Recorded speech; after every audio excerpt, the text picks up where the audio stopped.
Commander Jack Miller stared at the alien delegation from behind the glass observation wall. The Vex had arrived 6 months ago in massive ships that darkened Earth's skies. Humanity had prepared for invasion, for destruction. Instead, they got diplomats. They want to ally with us, General Thompson said, sliding a tablet across the table. After studying our history, they're impressed by our military efficiency. Jack frowned.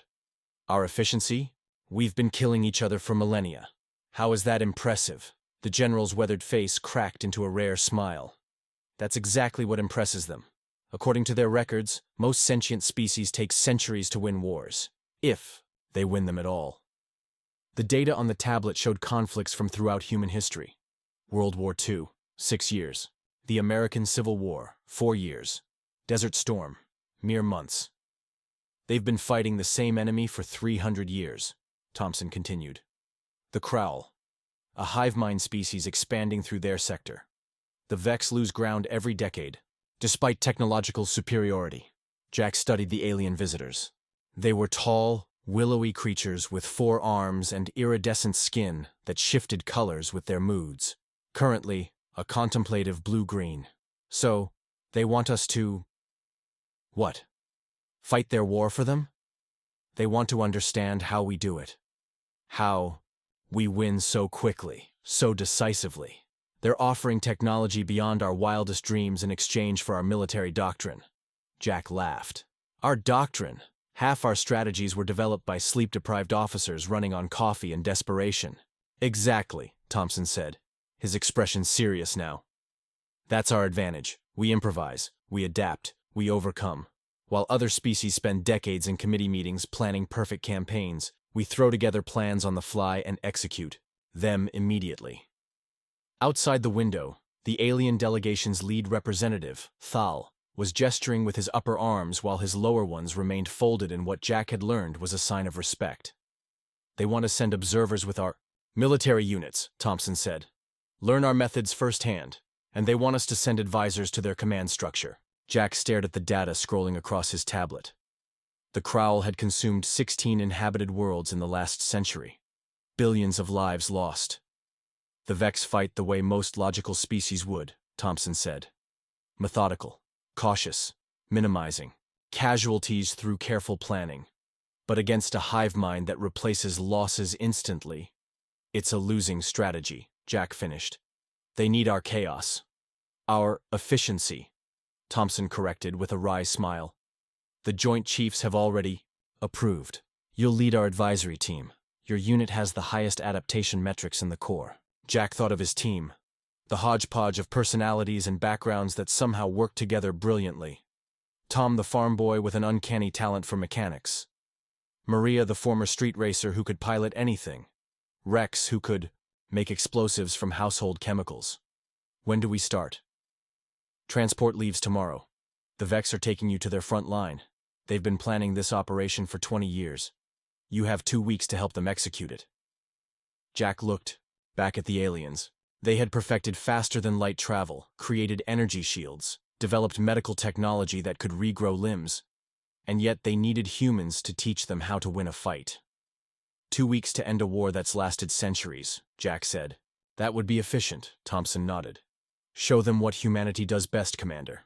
Show them why we're the most terrifying species in the galaxy, not because we're inherently violent, but because when we commit to something, we don't stop until it's done, Jack finished. As he watched the aliens, their skin shifted to a hopeful yellow. They had no idea what they were about to learn about humanity. Jack wasn't sure they were ready. The Vex flagship, Eternal Vigilance, was a marvel of engineering and patience. Its construction had taken 47 years, each component meticulously designed and tested before installation. Jack stood in the war room surrounded by holograms of the Crowl-controlled systems, while Vex commanders debated minute details of their grand strategy. This approach to the Nexus world would take approximately 73 cycles to ensure minimal casualties, Commander Vell explained, his 4 hands moving in perfect coordination as he manipulated the display. How long is a cycle? Tom asked from beside Jack. About 2 Earth weeks, Jack replied quietly. Tom whistled. So almost 3 years to begin the main offensive? Indeed, Vel continued, skin rippling with proud blue patterns. We have planned contingencies for 87.3% of potential crawl responses. Jack exchanged glances with his human team. Maria rolled her eyes while Rex suppressed a laugh. Respectfully, Commander Vel, Jack interrupted. May I see the current crawl positions again? The hologram shifted, showing the spread of the hive mind forces across multiple star systems. And these are updated in real time? Jack asked. No. These are projections based on our last reconnaissance mission, conducted 6 months ago to ensure we had adequate data for planning, Vel explained.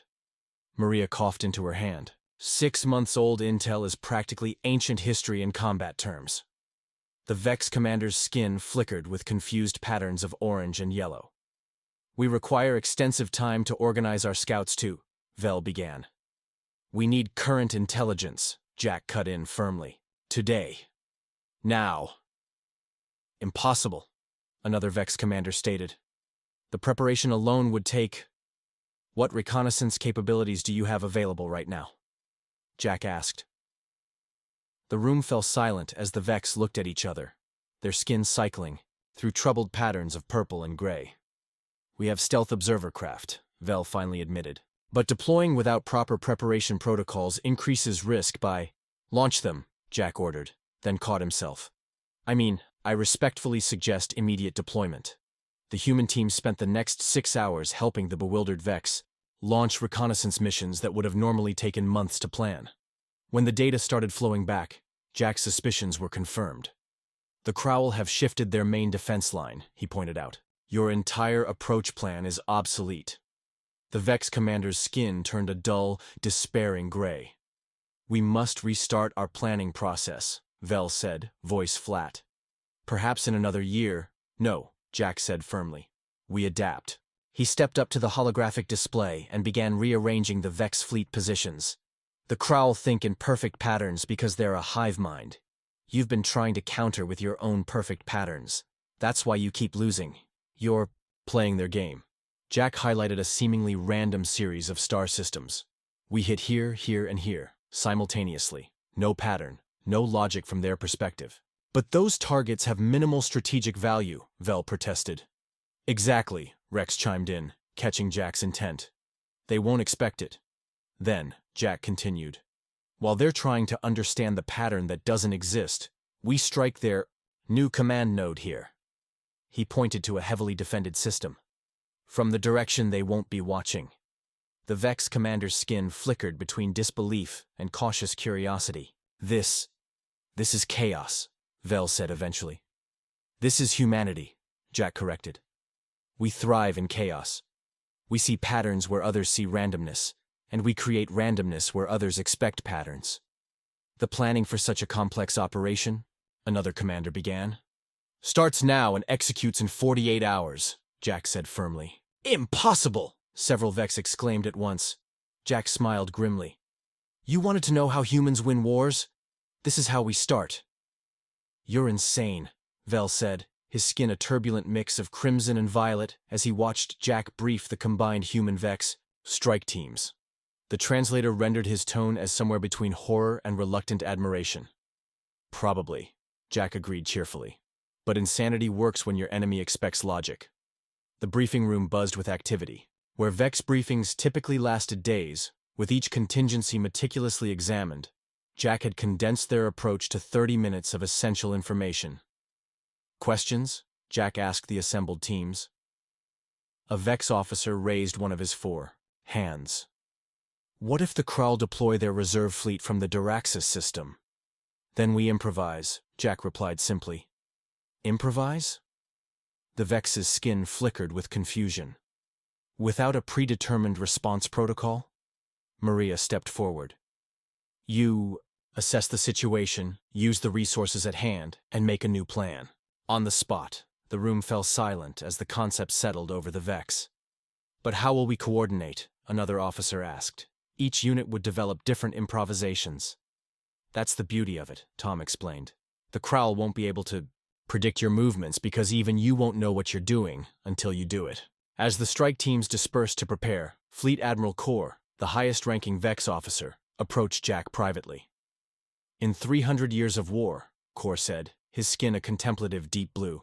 "We have never launched a major offensive with less than 2 years of preparation. You ask us to do so in 2 days." Jack nodded.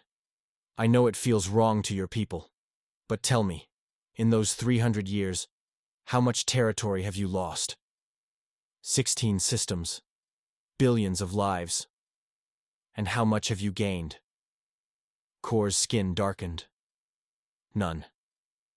"Then perhaps it's time to try something that feels wrong," Jack suggested gently. The next 48 hours were a blur of activity. The human advisors worked around the clock, helping the Vex overcome their instinctive need for perfect preparation. Rex trained demolition teams and creative applications of Vex technology that the aliens had never considered. Maria worked with pilots to develop evasive maneuvers that bordered on reckless by Vex standards. Tom reconfigured ship systems for quick repairs rather than flawless operation. When launch time arrived, Jack stood on the bridge of the flagship, beside Admiral Kor, watching as the fleet divided into its strike groups.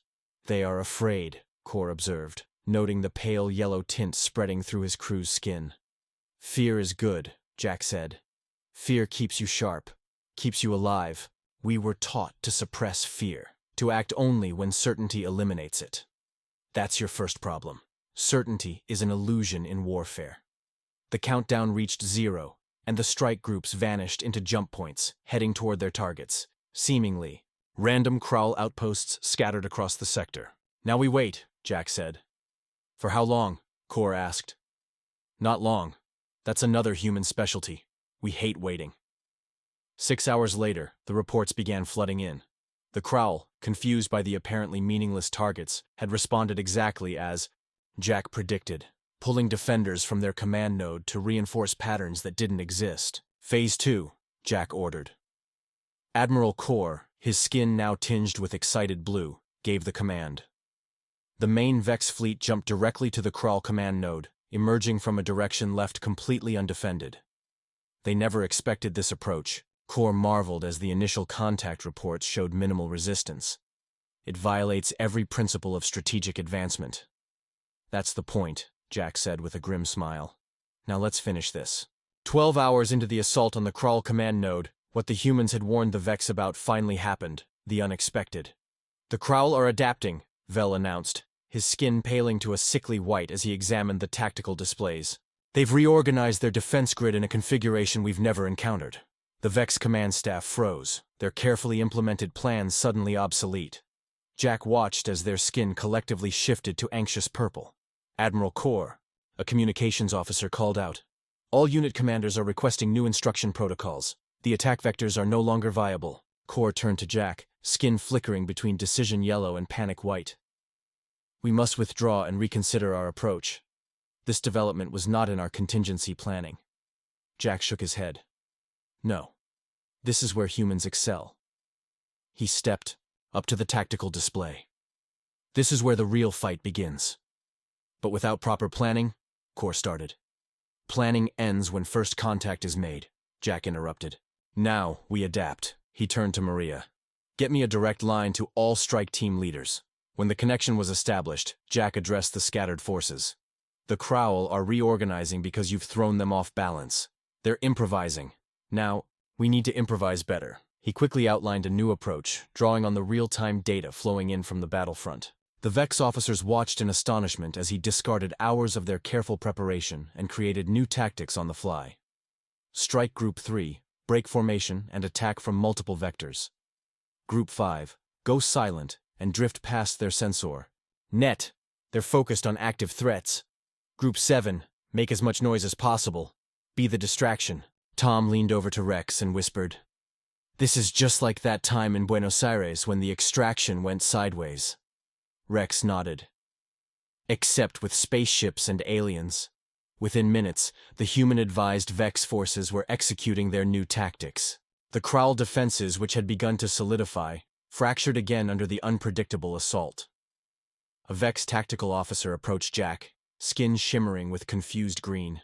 "Commander Miller, I don't understand. These new formations expose our flanks to potential counterattack." "Yes, they do," Jack agreed. "And when the Kraul take the bait and commit to that counterattack, They'll expose their command structure, which is exactly when Strike Group 5 will hit them from behind. But that relies on the enemy making a specific choice. Jack smiled. It relies on understanding psychology. Even a hive mind has patterns, tendencies, reflexes. We're not just fighting their ships, we're fighting their thought process. Predicted, the Kral forces shifted to exploit the apparently vulnerable flanks of the Vex formations. When they committed their reserves to the attack, Strike Group 5 emerged from their silent drift and struck directly at the newly exposed command ships. The bridge erupted in surprise trills as the Vex watched the Kral formation collapse into disarray. "It worked," Kor said, his skin brightening to amazed gold. "You predicted their response without a 1,000-year behavioral analysis? Humans have been predicting what our enemies will do since we were hunting mammoths with pointy sticks," Jack replied. "It's intuition backed by experience." As the battle progressed, the Vex commanders gradually began offering their own adaptations, tentatively at first, then with growing confidence. Jack noticed Vel suggesting a tactical shift that hadn't occurred to the humans. "That's it," Jack encouraged. "You're getting it now." For the first time in 3 centuries of conflict, the Kral were losing ground, not slowly, but rapidly and decisively. "They cannot adapt to our adaptation," Kor observed wonderingly. "Each time they establish a pattern, we change ours." Jack nodded. "Now you understand what makes humans different. We don't just accept chaos, we weaponize it." By the 5th day of the offensive, the impossible had happened. The Vex had penetrated to the heart of the Kral command node, pushing further in a week than they had in decades of conventional warfare. But victory had not come without cost. "We've lost 27 ships," Vel reported, his skin a solemn gray. "Over 2,000 Vex personnel. In previous campaigns, such losses would have halted operations immediately." The Vex valued life above all else. It was why their wars lasted centuries, as they sought perfect solutions that minimized casualties. Jack studied the tactical display, where the Kral forces had fallen back to their central hive complex, a massive structure orbiting a dying star. "They're consolidating," he observed, "pulling everything back to protect their queen." Admiral Kor's skin shifted to a contemplative blue. "In traditional Vex doctrine, we would now establish a containment perimeter and begin a methodical, years-long campaign to gradually constrict their territory." The human team exchanged glances. "Let me guess," Rex said dryly. "And in traditional Kral fashion, they'd use those years to rebuild, adapt, and eventually break out stronger than before." "It has happened 6 times in 3 centuries, Kor admitted. "Each time we believed we had them contained." Jack pointed to the hive complex. "The queen is there, the central intelligence that coordinates the entire hive mind. What happens if we take her out?" "The hive mind would fragment," Vel said. "But the complex is impenetrable. Our analysts estimate it would take at least 40 years of sustained assault to breach their defenses." "Or one really crazy plan," Maria suggested with a grin. Jack nodded. "Tom, what do you think about their solar shielding?" Tom studied the scans of the hive complex. "It's designed to protect against the radiation from that dying star. Impressive technology, actually. But it's not designed as a military defense. It's environmental protection. So if the star were to, say, flare unpredictably..." Jack let the thought hang in the air. The Vex commander's skin collectively paled. "You want to induce a stellar event?" Kor asked incredulously. "The variables involved in stellar manipulation are..." "I don't need to control all the variables," Jack interrupted. "I just need to create chaos on a scale they can't adapt to." For the next 12 hours, the human team worked with Vex scientists to repurpose gravity wave generators that the aliens had spent a century developing for terraforming operations. The plan was audacious to the point of insanity by Vex standards, using the generators to create a precisely calculated disruption in the dying star's already unstable fusion processes. As the final preparations were made, Admiral Kor approached Jack privately.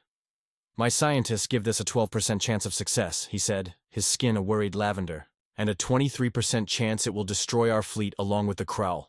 Jack nodded. "Those aren't great odds. Yet you seem unconcerned." "Not unconcerned." But sometimes winning means being willing to take risks your enemy would never consider. Jack looked directly at the Admiral. In all your centuries fighting the Crawl, have they ever seen the Vex do something this unpredictable? Never, Kor admitted, his skin shifting to a determined copper hue. We will proceed. The gravity generators were deployed, their energy beams focusing on specific points within the star's chromosphere. For several tense minutes, nothing happened. Maybe we miscalculated, Tom began. The star erupted, a massive solar flare expanding outward with far greater intensity than even their models had predicted. The Vex fleet, positioned behind the star relative to the Crawl complex, was shielded from the worst effects. The Crawl, however, were caught completely unprepared. Their environmental shields, designed for the star's normal radiation output, were overwhelmed. Through the chaos, Jack directed precision strikes at suddenly vulnerable points in the complex's structure. We've opened a path to the central chamber, Vel reported, his skin flickering between disbelief and excitement. Send in the strike team, Jack ordered. A joint human-Vex special operations team, led by Rex, deployed immediately, penetrating deep into the Crawl complex through the breach. The operation that Vex planners had estimated would take decades was unfolding in hours. On the bridge, Jack and the others waited tensely for news. When it came, even Jack was stunned by the success. Queen neutralized, Rex's voice reported over the comms. I repeat, the Crawl Queen has been neutralized. Across the tactical displays, the unified Crawl forces suddenly began operating independently, their perfect coordination shattered. Some units continued fighting, others retreated, and some simply went dormant. By the eternal stars, Kor breathed, his skin glowing with a brilliant gold that Jack had never seen before. 300 years of war ended in 7 days. Celebration aboard the Vex flagship lasted for 3 days. For a species that had known nothing but slow, grinding conflict for generations, the sudden prospect of peace was overwhelming. Their skin colors shifted through joyous spectrums that human eyes could barely track. Jack found himself in a quiet observation deck, staring out at the stars, when Admiral Kor joined him. Our historians are already calling this the miracle of 7 days, Kor said, his skin a content blue. They are struggling to document everything that happened, trying to create a perfect record for future generations. Jack smiled. They might be missing the point. How so? By trying to create a perfect record of imperfection. Jack gestured toward the stars. If another species tries to precisely replicate what we did, they'll fail. Because what worked wasn't the specific tactics, it was the approach. Kor was silent for a moment, his skin shifting to thoughtful green. We have formed a committee to study human warfare doctrine, he finally said. They have requested extensive documentation from your military archives. Jack laughed. I wish them luck with that. Half of our most successful tactics were never written down, and the other half were accidents that worked out well and got retroactively labeled as brilliant strategy. That cannot be true, Kor protested. One of Earth's greatest military geniuses once said, no battle plan survives contact with the enemy. Another said, plans are useless, but planning is indispensable. Kor's skin rippled with confusion. These statements seem contradictory. Welcome to humanity, Jack replied with a smile. We thrive on contradiction. The next day, Jack and his team were invited to a formal session of the Vex High Command, an honor unprecedented for non-Vex. The Grand Chamber was filled with the species' most distinguished military and political leaders, their skin collectively shimmering in formal patterns of respect.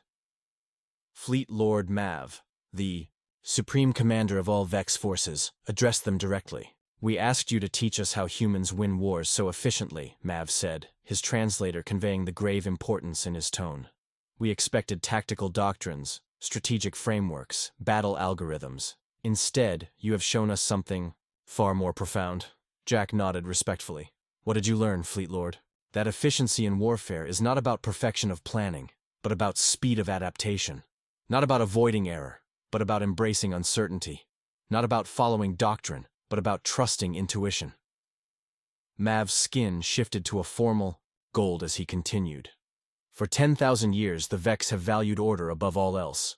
We believed that perfect order was the highest achievement of civilization. We approached war the same way we approached art, science, and governance, seeking flawless execution of optimal solutions. He gestured to the tactical displays, showing the defeated Kral forces. You have shown us that chaos is not merely something to be tolerated or overcome. It is a tool, a weapon, an advantage. This understanding will transform not only how we fight, but how we think. Later, as the human team prepared to return to Earth, Tom found Jack in the shuttle bay. They're treating us like we're military geniuses, Tom said, shaking his head, in disbelief. If my old drill sergeant could see this, he'd die laughing. Remember when you got us lost on that training exercise in Colorado? Jack grinned. And we accidentally discovered the enemy's supply depot because we took the wrong ravine? Yeah, that's exactly the point. Sometimes being in the wrong place at the wrong time puts you in exactly the right place. Do you think they'll really change? Maria asked, joining them. It seems like order is pretty deeply embedded in their culture. They've already started, Jack replied. Did you notice Admiral Kaur in the ceremony? His skin wasn't following the formal pattern protocol. He was improvising. As their shuttle departed the Vex flagship, Jack looked back at the enormous vessel, a monument to meticulous planning and perfect execution, now carrying a crew that had learned the value of imperfection. Humanity's gift to the galaxy, he mused. Teaching aliens how to embrace chaos. 5 years after the 7-Day War, as it had come to be known throughout the galaxy, Jack stood in the new interspecies military academy on Mars, watching cadets from a dozen alien races train alongside humans. Through the observation window, he could see Tom directing a mixed group through an improvised problem-solving exercise involving a rapidly changing tactical scenario. They're getting better, Admiral Kaur remarked, now Earth's first Vex ambassador. His skin had developed a permanent undertone of human-influenced copper that traditional Vex found slightly scandalous. Still not as naturally chaotic as humans, but improving. High praise, Jack replied with a smile. The Galactic Council had formed 3 years ago, after word of the Vex human victory spread across known space. Other species, some fighting their own long, grinding conflicts, had sought out Earth's military, advisors with offers of alliance and technology exchange. The Marvek delegation arrives tomorrow, Kaur mentioned. They've been fighting the same orbital siege for 70 years. Their ambassador practically begged for human advisors. Jack nodded. Maria's team is already preparing. They've been studying Marvek military history. Looking for patterns to break? Looking for why they think they need patterns at all. They walked through the Academy's main hall, where holographic displays showed famous battles from human history, alongside new victories from the joint human-alien campaigns of recent years. Cadets of all species studied them intensely. There is something I've never asked you, Kaur said, his skin shifting to curious purple. Something that has puzzled me since the day we met. What's that? Humans have been fighting each other for most of your history. You've perfected warfare against yourselves. Yet you never exterminated your own species. You never fought to the last human. Why? Jack considered the question carefully. Because winning isn't just about destroying your enemy. It's about knowing when to stop fighting. Efficiency in peace as well as war, Kaur mused. Exactly. The truly great human commanders throughout history knew that the goal of war isn't war itself. It's the peace that follows. Later that evening, Jack received a priority communication from Galactic Council headquarters. A new species had made contact, one with a militant expansion philosophy that had already conquered 3 systems on the galaxy's outer rim. They're calling themselves the Dominion, the Council representative explained. They've demanded our surrender and assimilation. Their technology appears roughly equivalent to our own, but their tactics are concerning. Very aggressive, very coordinated. Another hive mind? Jack asked. No, something different. They operate with perfect discipline and absolute commitment. Their soldiers fight to the death without hesitation. Jack thought about this. Sounds like they've eliminated fear and doubt from their forces. Precisely. They view it as perfection. Jack smiled slightly. Then they've also eliminated their greatest strength without realizing it. Fear and doubt are what make us question, adapt, and overcome.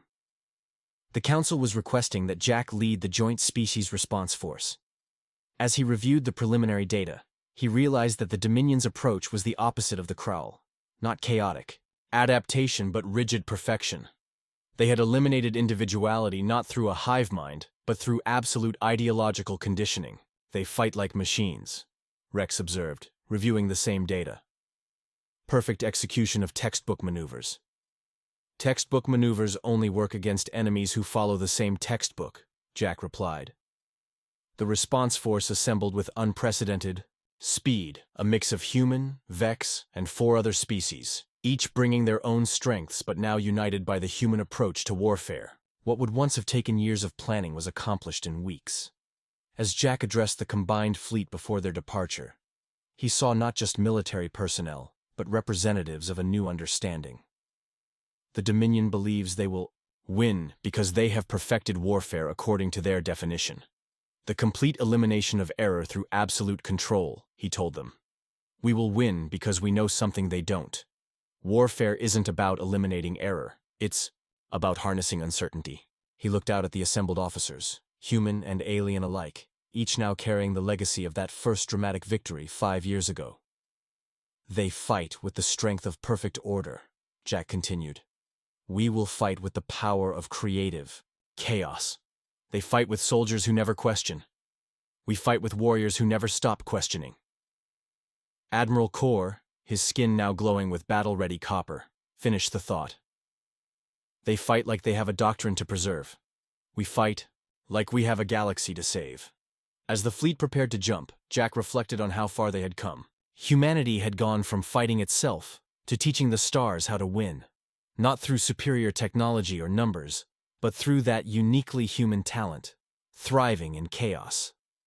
The Dominion was about to learn what the Kraul had discovered, what the Vex had embraced, and what humans had always known. Sometimes the perfect way to lose a war is to fight it perfectly. The end.